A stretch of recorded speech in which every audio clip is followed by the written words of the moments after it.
Kalian mau Prabowo yang kalian puja-puja itu terus dibilang rakyat Indonesia menang karena curang? Masa hidup dia itu dituduh begitu terus?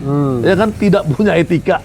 Menurut Abang, Anies bagaimana ke depan? Saya bilang kalau saya bisa menyarankan Anies, ya saya udah sarankan di H+1, H+3, dia harus seperti Kori Aquino. Melawan. Atau Anwar Ibrahim, saya bilang waktu di podcast. Kalau Anwar Ibrahim melawan juga. Rumahnya itu dia jadikan markas pemberontakan. Ya kan, Anies saya bilang kalau berani itu masjid yang dekat rumah Anies itu ribuan orang dong dia undang tiap hari di situ. Karena menurut saya bangsa ini kalau tidak sekali ini serius kita melakukan satu pembalasan terhadap Jokowi, ya, bahwa dia ini sudah begitu kacau di dalam mengelola negara ini, itu bangsa ini akan hancur sekian lama. Kasihan.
Oke, ini mohon maaf.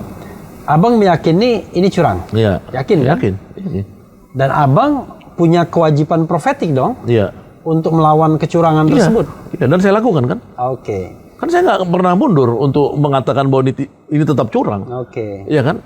Bahkan bila perlu Prabowo itu sadar, ini curang, masa lu anak pendiri partai PSI, ya, Partai Sosialis Indonesia, Ya, yang intelek itu? yang intelek, kakek lu adalah pendiri koperasi BNI segala, paman lu adalah orang yang berkorban di Tangerang, mati segala gitu karena membela bangsa ini, tiba-tiba mau jadi presiden dengan curang, dengan cara curang. presiden nggak bermoral, kan itu kan pasti mengganggu dia. Makanya ketika saya debat kemarin di sebuah stasiun TV sama si Profesor Margarito Kamis yang kebetulan dia pro 02 kan, saya bilang dia pro 02 setelah tahu menang. Nggak juga, saya pikir nggak juga. Dia kan saya tahu dia di tim inti juga.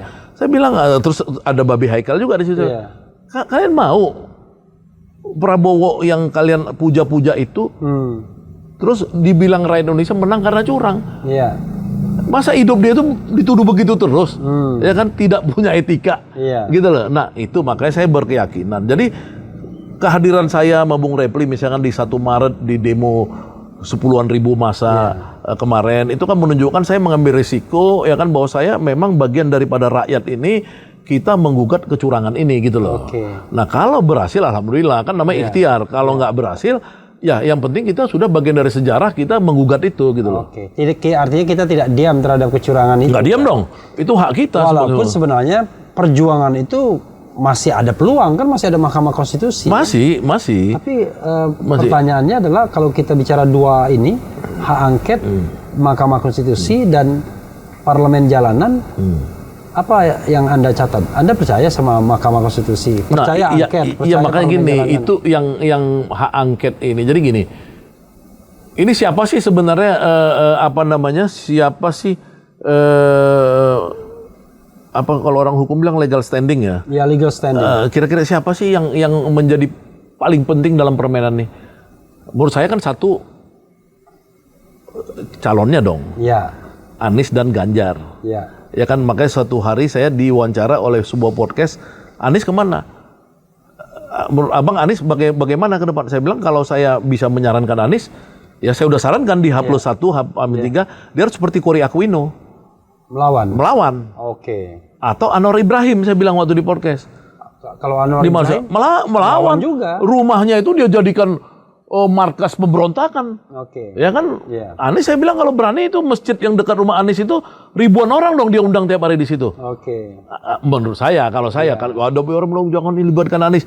Terus saya bilang masa libatkan Saganda? Saganda kan bukan capres ya kan? Itu bisa. Kita teriak-teriak juga yang datang ya itu aja. Iya, karena kita bukan kalau Anies yang teriak. Lain lagi kan gitu. Karena memang dia personifikasinya kan Anies Ganjar, empat orang lah sama Muhaimin dan ini. Yang kedua kan partai. Iya. Partai ini kenapa sih lu udah begini, Bu Mega, misalkan Surya Paloh udah tua-tua gitu, misalkan bukan tidak mau, mungkin insya Allah mau membentengi bangsa ini dari kehancuran demokrasi. Iya kan? Nah, jadi istilahnya tadi legal standing atau siapa pemangku kepentingan utama lah kita bilang. Mereka dulu gitu loh, stakeholder pertama. Kita bagian, iya memang kita. Karena buat saya ada pemilu nggak ada pemilu, saya berjuang terus. Hidup saya kan nggak pernah berhenti. 40 tahun begini terus. Saya ngelawan terus pada rejim yang oligarki, rejim penindas, anti demokrasi apa. Saya masuk keluar penjara biasa aja gitu ya. Tapi maksudnya dalam ini saya takut saya diketawain. Kalau misalkan tiba-tiba Bu Mega, Surya Paloh, cincai damai, terus saya di jalanan itu teriak sendiri. Itu gimana? Itu kira-kira. Jadi lu belain siapa? Siapa yang lu ini gitu loh. Kita tahu curang tapi yang dicurangi ternyata damai. Nah, ini dulu kan. Makanya kita gerakan people power ini, gerakan rakyat ini memang harus mendorong tokoh-tokoh itu punya spirit, ya, punya keberanian, ya, punya tanggung jawab. Dan di malam Ramadan ini mudah-mudahan doa kita diijabah. Amin. Kita mendoakan para pemimpin yang dicurangin itu agar mereka punya keberanian ya dan tanggung jawab sekaligus untuk menolong bangsa inilah. Karena menurut saya bangsa ini kalau tidak sekali ini serius kita melakukan satu pembalasan terhadap Jokowi. Ya, bahwa dia ini sudah begitu kacau di dalam mengelola negara ini, itu bangsa ini akan hancur sekian lama. Kasihan. Bang, ada 2 closing statement ya. Tapi sebelum closing statement terakhir soal politik ini ya, saya pengen tanya sisipan gitu ya. Kalau bulan Ramadan ini hubungan dengan anak sama istri gimana? Itu kan menarik ya. Dulu mungkin sehari-hari kita jauh sama anak ya. Mungkin tiba-tiba Ramadan itu gimana? Ya makin dekat ya. Kita makin misalnya sholat tarawih. Malam ini nih malam ini sahur kan? Sahur. Kan kita terpisah. Anak saya kan satu di Jogja, satu di Solo kuliahnya. Satu di sini. Tapi kita nanti zooming tuh pas sahur. Di anak di Jogja. Di kuliah di mana? Di UGM ya. UGM lalu? Di UNS satu. UNS satunya? Satu di sini di Binus. Tapi yang di Binus di rumah berarti? Di rumah ya kan. Nanti kita sahur kan. Sahur kita zooming kan gitu. Itu kan kita sampai maksudnya gini. Kita bulan puasa ini coba membuat ikatan keluarga itu lebih rapat lagi ya, lebih kuat lagi gitu ya. Istri apa? Ada dialog-dialog khusus sama istri? Kalau tahun lalu kan saya ziarah masjid ya. Ya saya ke masjid Kesultanan Cirebon. Jalan ya? Ya Jogja. Apa melaku ya? Apa istilahnya kalau orang Jawa itu? Apa ya kalau orang bilang ziarah ya, tapi saya bukan maksudnya nanti sirik atau apa gitu enggak. Saya cuma mau melihat. Pengen lihat sejarah ya? Iya lihat sejarah masjid itu kan. Belajar ya. Gitu. Nah tahun ini belum nih. Ini saya kan sebenarnya udah udah diskusi, ada guru ngaji saya yang lagi saya pengen dapat ajaran-ajaran lah, kurikulum apa gitu untuk yang saya sebut tadi di awal tadi ya. Bang, barangkali closing statementnya soal apa saja silakan, soal kehidupan, soal politik, soal puasa, soal kepada masyarakat, terutama penyemangat tim 01 juga boleh, silakan saja. Ya, closing statement saya ini kan saya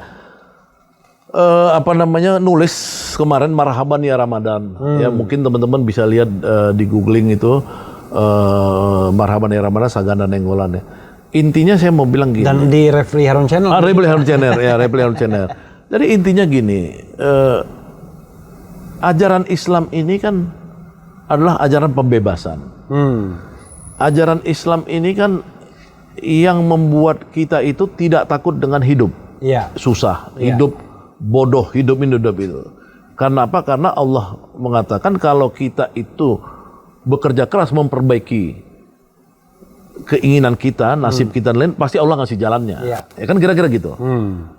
Nah, bangsa-bangsa maju di barat sana, dia melakukan yang disebut namanya politik welfare state. Di sana juga orang tidak takut menjadi tua, menjadi miskin apa karena negara menanggung. Ini kan soal ajaran aja. Saya tidak mengkritik politik welfare state-nya di Belanda misalkan. Ini mertua saya di Belanda umur 84, besok ganti ganti sebagian kakinya dengan kaki robot. Gratis. Gratis. Ya kan? Nah, orang Indonesia kan kenapa dia menjadi korup? Kenapa dia jadi suka uang-uang dari pemilu disogok 300.000 kemarin 200.000 apa? Karena mereka ini tidak merasa ada secure, tidak ada kepastian hidup itu dia nyaman, aman. Negara pasti akan caring gitu ya. Caring, nggak ada. Ini cuman pokoknya negara bansos itu dipolitisasi apa segala begitu.